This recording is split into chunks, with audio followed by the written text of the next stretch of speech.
Radio France Internationale. Il est 19h à Antananarive, 17h à Paris, 16h temps universel. Le journal en français facile. Adrien Delgrange. Jeudi 16 novembre, Madagascar est à la une. Élection présidentielle. Les bureaux de vote ont fermé il y a 2 heures. Reportage à suivre. À Gaza, l'armée israélienne poursuit son opération militaire dans l'enceinte de l'hôpital Al-Shifa. L'actualité en Europe, Pedro Sanchez est reconduit à la tête du gouvernement espagnol. Et puis c'est reparti pour 10 ans d'utilisation du glyphosate, un produit chimique pour tuer les herbes. Décision prise ce matin par l'Union européenne, colère des associations environnementales. Le premier tour de l'élection présidentielle à Madagascar a donc eu lieu aujourd'hui. Les Malgaches semblent être peu nombreux à s'être mobilisés. La participation pourrait se situer sous la barre des 20%. Un vote dans un contexte de vive tension entre le camp du président sortant d'un côté et l'opposition de l'autre. Rappelons que 10 candidats de l'opposition qui se sont retirés de la course ont appelé les Malgaches à ne pas aller voter aujourd'hui. Petite affluence et tension ressentie dans les bureaux de vote d'Antananarive. Reportage Sarah Teto. Il est 7h, faible affluence dans ce centre de vote populaire du 3e arrondissement, ouvert depuis 1 heure déjà. Agnès sort de son bureau de vote en secouant son doigt pour faire sécher l'encre violette indélébile, le signe de tous les votants aujourd'hui. Je suis contente d'avoir pu voter, mais en même temps je suis triste parce qu'il n'y a pas beaucoup de monde. Je suis vraiment déçue. Richard sort au pas de course. Si la journée a été rendue fériée, lui travaille. Il est pressé de retourner à son magasin et soulagé aussi d'avoir voté. Vous êtes au courant de l'insécurité ici. On m'a volé mon sac il y a 3 jours, avec ma carte d'électeur à l'intérieur. Mais avec ma pièce d'identité, ils ont pu vérifier que j'étais bien inscrit. On a besoin de votes pour arranger notre situation à Mada. Vous n'êtes pas obligé d'aller dans la rue pour exprimer ce que vous pensez. Vous pouvez aussi l'exprimer dans les urnes. C'est mon avis. Un avis que tous ne partagent pas, justement. Dans le quartier UP d'Ambatoubé, à quelques centaines de mètres de la résidence du président sortant, Andrazouel, Saounja et Yant, à vendeuse de rue, n'iront pas voter. On n'accepte pas une élection comme ça. Participer à ce bazar ne m'intéresse pas. Je préfère chercher de l'argent pour donner à manger à mes enfants. En plus, quelle que soit la personne élue, rien ne changera.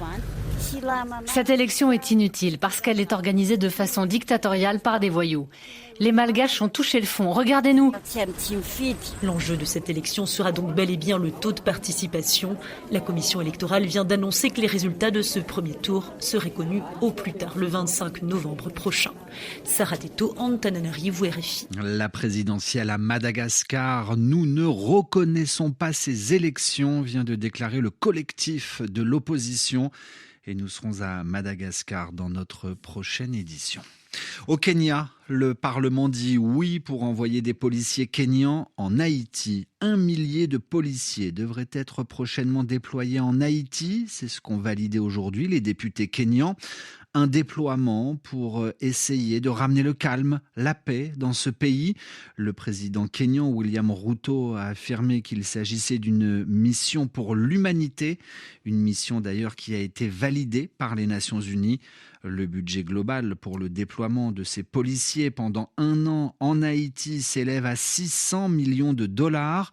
Nairobi a demandé que le financement de la mission soit assuré par les États membres de l'ONU. Haïti en proie aux violences, notamment ces derniers jours dans la commune de Cité-Soleil, au nord de la capitale Port-au-Prince. Les affrontements entre gangs font rage suite à la mort d'un chef de groupe et cela a poussé encore des milliers de personnes à fuir leurs habitations. Le journal en français facile. L'armée israélienne poursuit son attaque à l'intérieur de l'hôpital Al-Shifa de Gaza, 2e jour de cette opération dans le plus grand établissement hospitalier de l'enclave palestinienne. Hier, l'armée israélienne a affirmé avoir trouvé des armes et un poste de commandement du Hamas dans l'hôpital. un mensonge flagrant, a répondu le Hamas. Sur le plan humanitaire, la situation est de plus en plus compliquée dans les hôpitaux, particulièrement dans le nord de la bande de Gaza, où l'armée israélienne mène des opérations au sol. Certains hôpitaux ont été évacués vers le sud, mais d'autres continuent de fonctionner dans des conditions très compliquées. Écoutez le témoignage du docteur Ahmed Mouhana. Il est le directeur de l'hôpital Al-Waïda à Jabalia. Il a envoyé ce message à des militants palestiniens afin de témoigner de la situation dans son hôpital. La situation est extrêmement critique car les bombardements se poursuivent autour de l'hôpital et à proximité. De nombreux éclats d'obus ont atteint l'hôpital et il y a plusieurs jours, certains membres de notre personnel ont été blessés. Ils se portent bien maintenant. Le personnel est prêt, il travaille 24 heures sur 24 et n'a pas pu quitter l'hôpital depuis le début de la guerre. Et nous n'avons pas de carburant depuis une semaine. Nous avons dû arrêter les générateurs et nous travaillons maintenant avec des lampes à piles, des lampes de poche. Mais les services fonctionnent toujours à l'hôpital Al-Aouda avec des difficultés et des défis.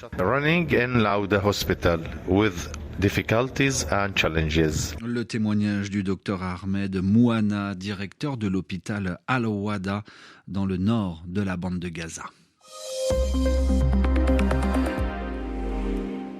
Declaro otorgada la confianza del Congreso de los Diputados a don Pedro Sánchez Pérez Castejón. Le vote des députés ce matin à Madrid, en Espagne. Pedro Sánchez, toujours chef du gouvernement, au pouvoir depuis 5 ans. Le dirigeant socialiste a remporté, comme vous venez de l'entendre et comme attendu, 179 voix sur les 350 sièges que compte le Congrès des députés espagnols, la chambre basse appelée les Cortes, et ce grâce au soutien d'élus indépendantistes catalans, ce qui lui permet d'être le Premier ministre espagnol pour 4 ans de plus. Le nombre de migrants arrivés depuis le début de l'année sur les îles espagnoles des Canaries a dépassé celui de 2006, année d'une crise migratoire record dans ces îles situées au large de l'Afrique. Entre le 1er janvier et le 15 novembre, ce sont précisément 32 436 migrants qui ont débarqué dans l'archipel espagnol, d'après un rapport du ministère de l'Intérieur. C'est donc reparti pour 10 ans. 10 ans de plus pour utiliser le glyphosate. Décision prise ce matin par l'Union européenne. Alors, le glyphosate est ce qu'on appelle un herbicide. Un mélange chimique, liquide, qui tue les herbes, connu dans le monde sous le nom du produit de la firme Monsanto, le Roundup. Un renouvellement de 10 ans pour son utilisation. C'est une mauvaise décision pour Martin Dermine. Il est le directeur de l'ONG environnementale Pesticide Action Network. Le glyphosate est une des clés de voûte de l'agriculture intensive. Et il y a des pressions énormes tant sur les ministères de l'agriculture des États membres que sur la Commission européenne. Il a été démontré qu'une majorité des citoyens européens sont exposés quotidiennement au glyphosate, que ce soit dans les zones agricoles ou également par les résidus de pesticides dans les aliments. Et d'autres études ont mis en évidence que l'exposition au glyphosate par les aliments génère une certaine toxicité qui peut entraîner éventuellement à des cancers. Et donc la décision de la Commission aujourd'hui est scandaleuse et clairement son seul but est de favoriser et de maintenir une agriculture industrielle toxique pour les citoyens et l'environnement. Propos recueillis par Lucille Gimbert. Pour rappel, le président français Emmanuel Macron avait déclaré en 2017 que l'utilisation du glyphosate, cet herbicide, serait interdit en France au plus tard dans les 3 ans, avant d'admettre qu'une interdiction totale était, je le cite, impossible. L'actualité en France, c'est aussi Éric Dupond-Moretti, fixé sur son sort le 29 novembre prochain. L'actuel ministre de la Justice connaîtra le jugement le concernant. Il est jugé pour conflit d'intérêts. Il est jugé pour avoir utilisé son pouvoir de ministre afin de se venger. Hier, le procureur a demandé 1 an de prison avec sursis à son encontre. Ce matin, les avocats d'Éric Dupond-Moretti ont défendu l'idée de la relaxe, que leur client n'est pas coupable. La décision de cette juridiction pourrait entraîner entraîné la démission du ministre. Ainsi se referme ce journal, où que vous soyez sur la planète. Merci à tous de l'avoir écouté.